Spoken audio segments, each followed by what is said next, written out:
It felt like what every night should feel like. There you go, 18.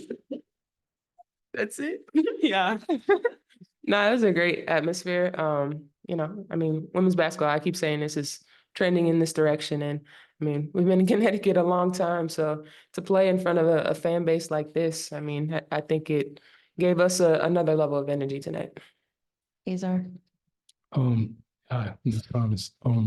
This is the first time Connecticut media has seen you since the Olympic break. Coming back, how do you physically feel? I mean, after going through what you went through with the Olympics, then coming back, and you played within, I think, less than a week. So, just on a scale of 1 to 10, physically, how do you feel? Yeah, I mean, I was talking to DB about this the other day. It's kind of weird, playing with them the first half of the season and then just stopping and going to learn a completely different system and then just picking up where we left off and trying to remember everything that we were doing before. So definitely jet lag, definitely tired, but I think you knew this was how it's going to be going into the season. And it was for a great reason, of course, to win a gold medal. But I'm excited to be back and trying to pick up where we left off and, just bring that same energy. Up in the front. Alyssa, you were a beast on the boards today. 12 defensive rebounds. What was your mentality when you were racking up them rebounds? Just trying to get out in transition. I mean, I think most of their offense was coming from second chance opportunities. For a stretch, they were getting a lot of rebounds on us, and I'm just trying to get in there and clean up the best we can. But yeah, those are my opportunities I love to get so I can get out in transition. Go back right. Julia. Julie. Coach White said before the game that she came in yesterday by herself, empty gym, and she got chills, and she was hoping that y'all felt the same way. Y'all stepped on the court. How did you feel when you stepped on the court? And then the way the game ended, obviously, how did you feel? Because it's super exciting. Yeah, it felt great. Even in warmups, like people didn't get here at halftime. They were here 2 hours before the game, excited, ready. And I think it's, like I said out there, it's incredible to have this kind of a turnout on a weeknight in a city that's obviously not our home and against a team that's below 500, I think that just shows, stop. That just shows how special this city is, and especially when it comes to sports, and all the sports teams here win championships. So hopefully, that'll rub off on us and we can get one in October. I mean, it was great. I mean, the fans were going nuts. I think it's just exciting to see where basketball has come. And, I've been in Connecticut for 11 years and we have a great fan base there. But at the same time, I mean, you see the opportunity of what possibly could be. Yeah, for you, AT, you guys have switched up the lineup a lot these past 3 games, whether it was mid-game or starting the game. How do you feel like you guys have been integrating Marina into that lineup? I think it's a work in progress. It didn't help that, myself and DB were not here during the break where we could practice and work on things. So most of it now is just trying to figure it out in games. And yeah, it's not always perfect and it might not be always the right game or the right time, but we're all working together because at the end of the day, we just want to win. Alexa? For either or both of you, is there a particular moment from this whole experience that you think you'll really take with you moving forward? And do you hope that they maybe explore holding more games at TD Garden in the future, since this one was so great? Definitely, on your second question, definitely hope this isn't the last time that there's a women's game here, especially for our team. And a moment, I mean, I just think the crowd was incredible. There were lulls, for us kind of offensively where we weren't scoring, but the crowd never was out of it. They were chanting the whole entire game. So I think it's just like they gave us energy. I think they gave us that little boost at the end of the game to finish strong. Obviously, we wanted to win, but sometimes when you go a few possessions without scoring and you're getting shots that you want and they're not falling, the crowd can kind of, disappear. But the fact that they stayed in it all 40 minutes, that was super special. John? Question for both players. You talked about the highs and the lows of the game. Can you talk about the fourth quarter team defense that kicked in and kind of excited the crowd so you guys could finish the game the way you did? Yeah, I mean, I think defense is one of our identities, and yeah, I think we relaxed in the fourth quarter, and you know, they took a lead, but I think Bree really started it all for us when she dove on the Mhm. floor and sacrificed her body in that way that I think it not only jump started us, but it jump started the crowd, and there was no looking back after that. Right. For either one of you guys, the season's winding down, about a month left. What's the biggest focus for this group to get ready for the postseason and reach the heights you want to reach? Yeah, I mean, we're still, you know, we've had some changes in our roster, and we're still working through some things of, you know, bringing people up to speed and figuring out which lineups are the best. And you know, our goal is to be playing our best basketball when we get to playoffs. And right now, it's not always pretty. You know, last game came out with a loss, but each and every game we're going to keep improving and keep getting better with each other. We'll go last question on Zoom. Sean, go ahead. Congrats on the historic win, guys. You guys sold out the TD Garden, the very first WNBA game there. Dejanay, you were incredible on both sides of the floor, as were you, Alyssa Thomas. But I can't not bring this up. Before the game, Dejanay, you tweeted about, you know, how you felt. You got to do your own promo. Do you feel like there was a missed opportunity here for the league to really maximize on a historic event with the Connecticut Sun in Boston for the first game ever? Yeah, I mean, I'm gonna keep it real all the time. And I feel like Connecticut as a franchise is historically disrespected. So sometimes, you know, if you want something, you gotta go out there and do it yourself. So that's what I did for us. I think that there could have been a lot more publicity or promo from the top, you know. Connecticut had announced that we were having this game probably over almost a year ago, maybe, I don't know, sometime right after last season. So there was ample time to do what needed to be done. But it didn't matter anyway, because they showed up and it was sold out. We got the dub. So I guess my tweet worked. I appreciate And the game review. should have been on a national television broadcast. You shouldn't have to pay for any type of subscription to see a game that's this historic, in my opinion. I'm biased, but in my opinion. Thank you, Dejanay. Welcome. All right, thanks, guys. I'll leave it at that.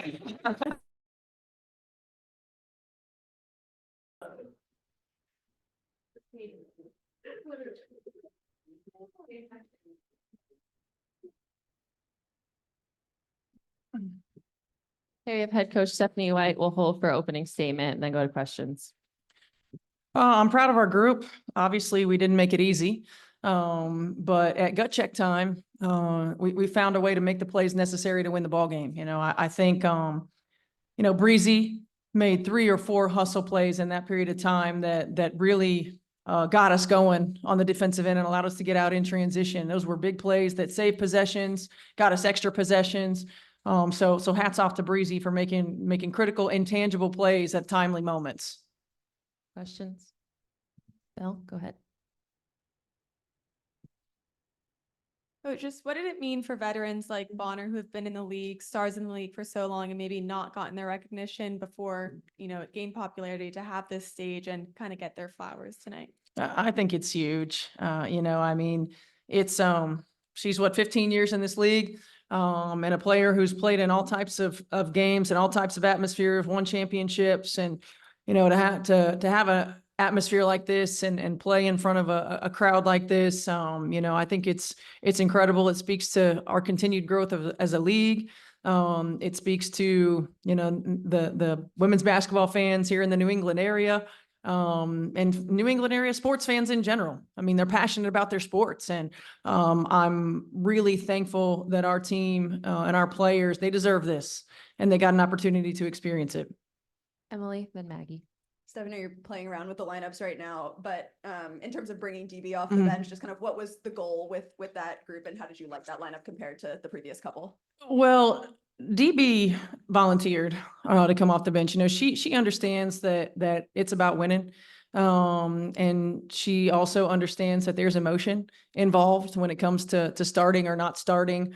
And so she came to us and talked to us, and she's like, look, I don't mind coming off the bench. I just want to win. I want to figure out what our best lineup is, our best rotation is. And I'm gonna be ready to go no matter what. And so that's leadership, right? That's sacrifice. That's putting the team above everything else. And so I'm thankful to her for that moment. I don't know if I still like it. Right. You know, I think we're still trying to find out like what is the right combination. You know, we've had some inconsistencies in starts all season long. So for us trying to find out not just the right lineup to start with, but then what the rotation looks like. And you know, I feel like a broken record. I've been saying this for such a long time, but you know, getting new pieces and figuring out who complements whom well in the flow of the offense. There were some things that I really liked about tonight, and there were some things that I didn't. So we'll continue to tinker with it. You know, the goal is to have it solidified before we head into September. Maggie? Kind of going off that, what did you see from Ty Harris today that really stood out? You know, she was just really good from deep, especially in the first. I felt like she did a great job of having command of our offense, you know, really understanding what to get us into. You know, Ty is still passing up too many shots for me. You know, I think she's got opportunities to shoot open shots that she's not taking, and we need her to take them. But I liked how aggressive she got, but particularly at the end of the game. You know, I felt like her decision making, her aggressiveness to the rim, her finishing in traffic was really good. Alexa? Steph, when you guys were making that last push in the fourth and the crowd was just going Mhm. crazy. I don't know if you were so focused on the game, it was maybe, you know, you were just focused on that, but to think about how that, you know, you guys are 100 miles from home and the crowd is loud and into it in that moment. What was that like for you? Yeah, I mean, it's incredible. You know, that the crowd certainly gave us a boost in crunch time when we needed it. There was no doubt about it. You know, it's obviously a crowd that appreciates the hustle plays and appreciates the time and score situations and our team executing in those situations, but gave us a lift, you know, gave us a lift, and it was much needed. But you're right, 100 miles from our home. And it absolutely was a home game. And again, I just cannot emphasize enough just how thankful and grateful I am that our players got to experience this, because they deserve it.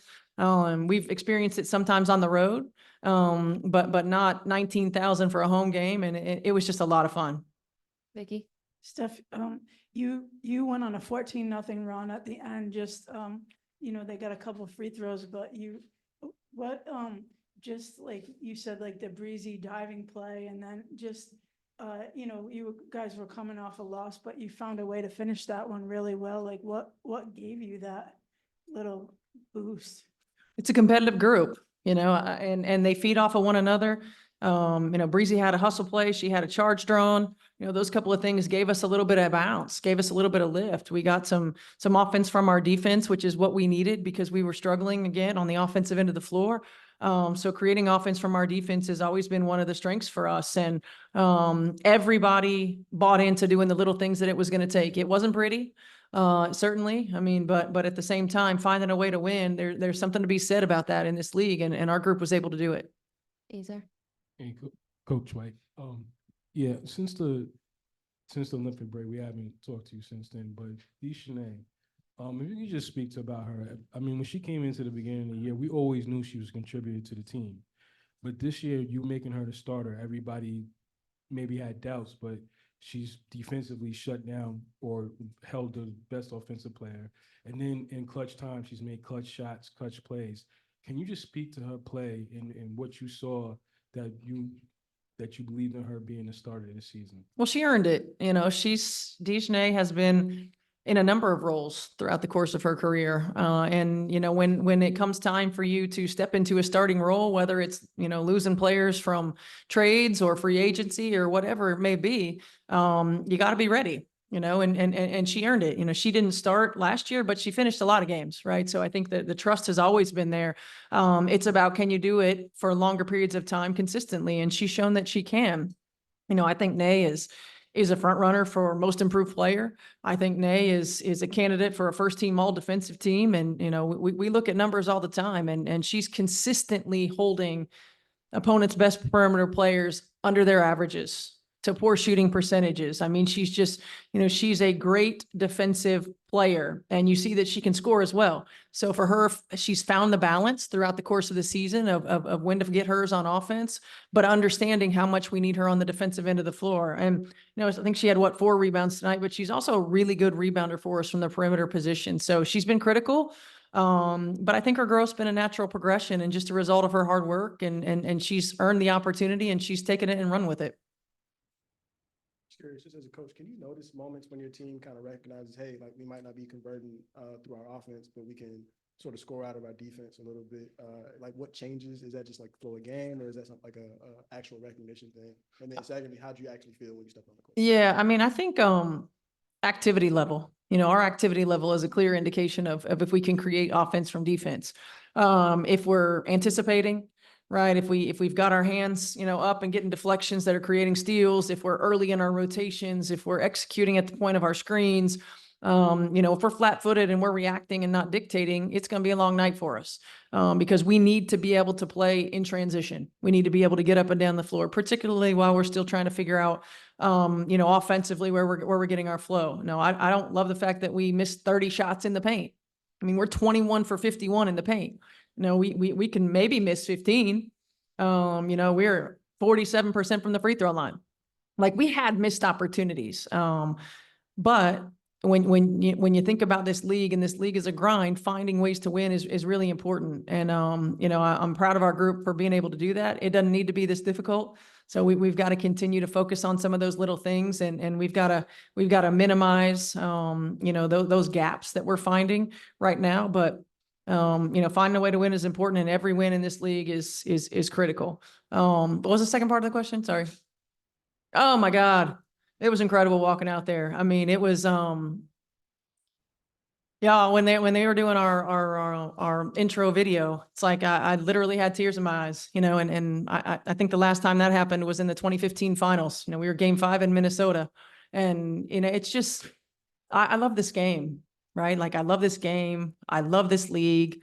When you've been a part of it in a lot of different ways, to have these incredible moments, it means a lot. And of course, as you age, you recognize the moment a little bit more than sometimes when you're younger. It's something I'll never forget. I hope our players don't either. Last question, Alex in the front. I was intrigued that the floor traveled with you from Connecticut. I was curious if that was always the plan to bring it with you. I'm sure it was, right? Like, it's home court, right? I'm sure it was. And, logistically, kudos to our people, because logistically, pulling this off and bringing everything that we needed to do to make it happen. And, it's a big project, and we know that. And we're all incredibly appreciative of it, thankful and grateful for this opportunity. But yeah, we wanted to play on our home court for sure. Thank you, Coach. Thank you. Everyone.